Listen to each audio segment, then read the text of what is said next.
Hey everyone, it's Magdalene. Welcome back to my channel. Sorry it's been a while, but today I'm finally uploading the pattern tutorial for this blazer. I will be sewing it up in the next tutorial. How nice is this blazer, guys? I'm going to be using suiting fabric for the blazer and satin for the lapel, so it's exactly the same as Kim's jacket here. I'm not going to be drafting the top welt pocket because I forgot to add it when I was making my pattern, but I am going to be adding the two double jetted pockets at the waist. It's a detailed tutorial, but hopefully you can follow along with it. Please let me know in the comments below if there's anything that you're struggling with, if I haven't explained it properly, because it's quite advanced. And before I start, guys, if you haven't already, please don't forget to subscribe and please give it a big thumbs up if you enjoyed the tutorial. Don't forget to follow me on Instagram, where you can send me requests and where I usually post what I'm going to be making next. Anyway, here is the tutorial.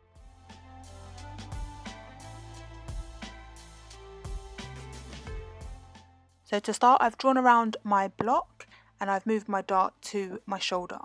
And the first thing I want to do is reduce my waist, because the block waist is not the same size as my waist and I want it to be a fitted jacket. So I've drawn a line down from my dart point right down to the hem of my jacket to create a seam through my dart. And to reduce my waist, I've measured the front block waist and the back block waist and times it by 2 because the block is only 1/4. So multiplied both of them by 2 to give me a whole block waist. Then I measured my own waist and subtracted that measurement from the whole block waist and divided what was left over by 4, and I was left with 20 centimeters. So I need to divide 20 by 4 because there's 4 pieces, 2 fronts and 2 backs, and that gives me 5 centimeters. And to evenly distribute it, I've taken away 2 centimeters either side of my dart and 1 centimeter on my side seam at the waist, and reshaped my dart and reshaped my side seam, making sure that I don't leave any angles and I curve the waist and the dart points.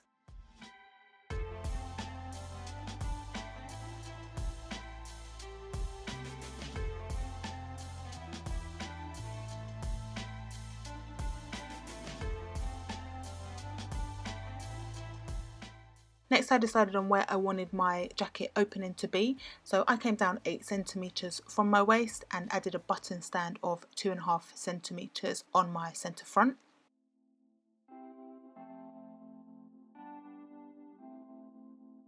And I'm just marking that point on my button stand.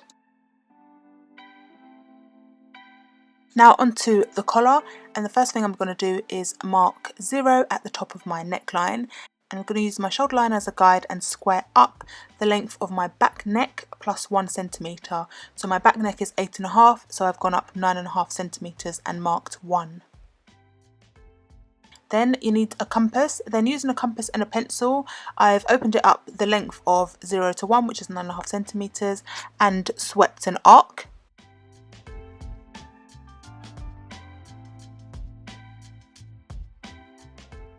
And I've decided on the stand part of my collar to be 3 centimeters and the fall to be 6 centimeters, where your collar folds over. Measuring out from point 1 on that curve, I've measured across 3 centimeters, which is my stand width, marked point 2 and connected point 2 to 0.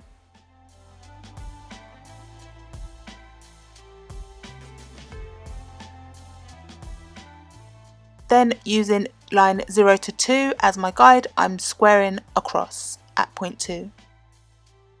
Then measure across from point 2 out towards the centre front, 3 centimeters for your collar stand, and mark point 3. Then from point 3 to 4, the width of your fall, which is 6 centimeters. Next, on that line, I'm squaring down from point 4.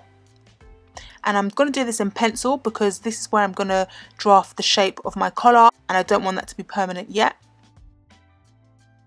Next, extend your shoulder line at 0, 3 centimeters, which is the width of your stand, and mark a point.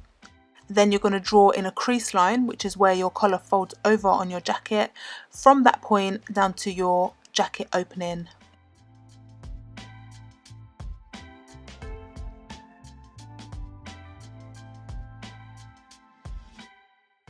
Next, to draw in your collar shape, fold along that crease line and fold your paper over, as you can see.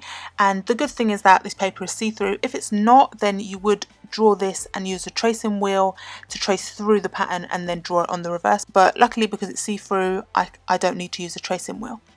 So I've just gone over my collar line again in the pencil, and then I decided on the width that I want my collar to be along this crease line, and I want mine to be 6 centimetres. So I've used my pattern master to just draw in the shape of my collar, 6 centimetres wide, and curve that into my jacket opening, which I can see the point through the paper, and then just reshaped the top part of the collar.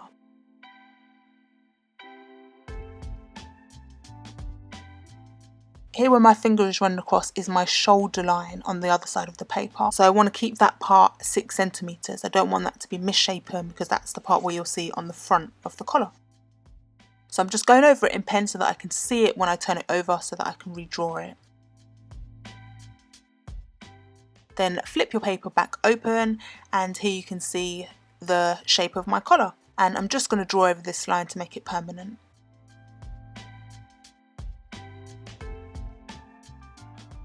So that's the basics of drafting a roll collar. Next, I'm just adding my hem, and from my button stand on the hem, I've gone across 7 centimetres and 1 centimetre down, and then drawn in a 4 centimetre hem from the side seam to meet that point and squared down.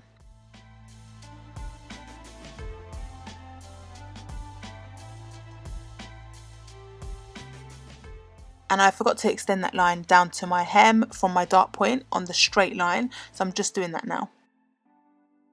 So this is basically it, and I've drawn around it in orange to show you the front part of the blazer. This would be my garment, and because this is a draft, you won't be cutting any of this out. You'll keep this, it's a permanent draft, and you'll trace all of these pieces out separately. So the front piece, I will trace off 2, one for my garment and one for my facing, which is going to be satin, and the side panel also is my garment.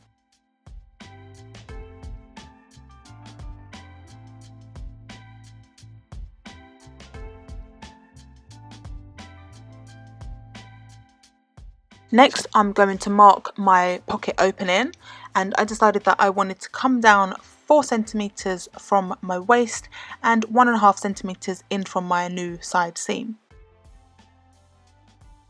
So 1.5 centimetres in from my side seam and 4 centimetres down, I've just marked a dot. Then I'm going to draw the length of my pocket, which is 12 centimetres for my pocket opening. Then I've marked in 2 centimetres on both sides of the line, because when you mark your pockets on fabrics, you don't mark the actual ends of the pockets.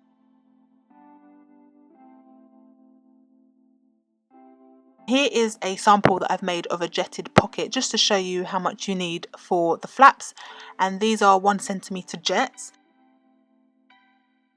So because they're 1 centimetre jets, I need an extra centimetre for seam allowance, which makes it 2 centimetres, and because they're on the fold, it would be 4 centimetres deep. And I need an extra 2 centimetres on the side of my pocket opening on either side of the jet, and the same for the pocket bag. So I'm adding on 2 centimetres outside of my pocket opening on either side to mark my pocket bag, and the length of my pocket bag I've made 15 centimetres.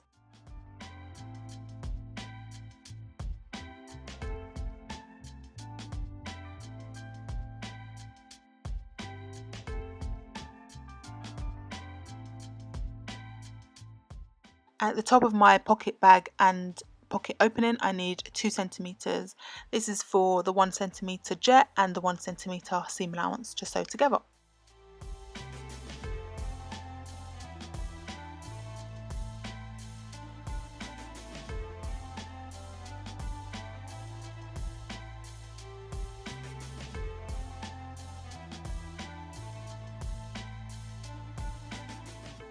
Here I'm just drafting those jet pockets, which are 4 centimetres deep, and the length of my pocket opening, which is 12 centimetres plus 2 centimetres either side, to give me 16 centimetres long.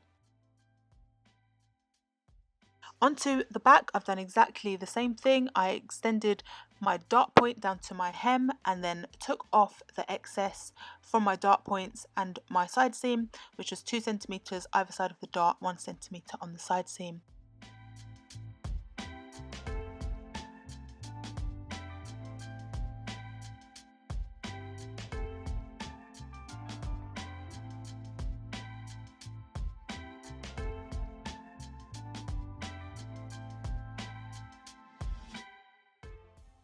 And now I'm drafting a facing, and the back facing on the shoulder needs to be the same as the front facing on the shoulder. Mine was 6 centimetres.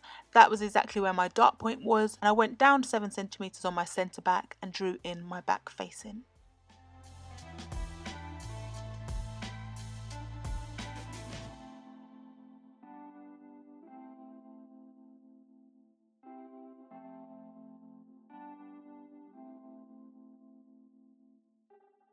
So I've just outlined both of the panels for the back and marked all of my notches.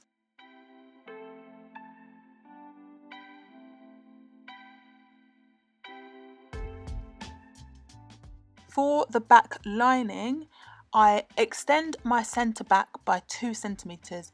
This is because a pleat is usually added in the centre back lining just to give you some more ease and room for movement in your blazer. So I've extended out 2 centimetres on my centre back from my back facing line.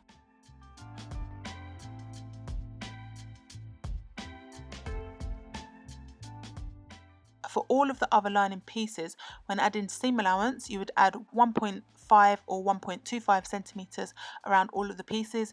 You wouldn't add anything to the hem because we've already added a hem. And I add 2 centimetres on all of my side seams. So here is my finished draft, and here are my final pattern pieces. I've got 2 front pieces, as you can see. One is my facing, and along that curved edge of my facing I have an extra 3mm added, so that's 1.3 centimetres, because when my lapel is folded over I don't want to see any of the blazer fabric, and this just helps to conceal that. I'm going to cut a pair of everything else, and I'm going to use my front side panel and my back side panel pieces to draft my lining as well. But what I'm going to do is add an extra 0.25 centimetres, so 1/4 centimetre of seam allowance on those pieces, apart from on the side seam. I'll keep that as 2 centimetres because I need the lining to have a little bit more ease. It needs to be a bit bigger, and reduce my hem by 1 centimetre. I know it's a bit complicated, but you'll understand it when I sew it all up. So please hit the notification bell, guys, so that you know when I'm uploading the sewing tutorial. It will be another long one, I'm sorry, but it is quite advanced and technical, so yeah, I've got to do it in detail. But anyway, I do hope you enjoyed the tutorial and it wasn't too difficult for you. Please don't forget to like the video if you enjoyed it. Comment down below if you enjoyed it as well, or if you've got any questions, if you're stuck, and I will get back to you. And don't forget to subscribe if you haven't already. And also don't forget to follow me on Instagram, where you can send me requests and see what I am going to upload. I will see you in the next tutorial, guys. There is a giveaway coming up as well. So I'll see you there. Bye!